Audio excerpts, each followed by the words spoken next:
Oh, des photos. Yeah? Welcome to the Tibet Center on this very, very, very cold evening.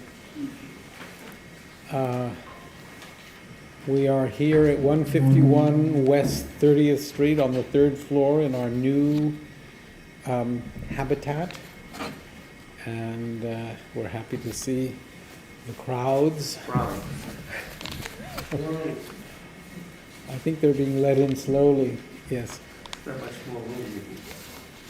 Okay, well, okay, so we begin with the prayer for the spreading of the teachings throughout the length and breadth of the West by Yongzin Rinpoche.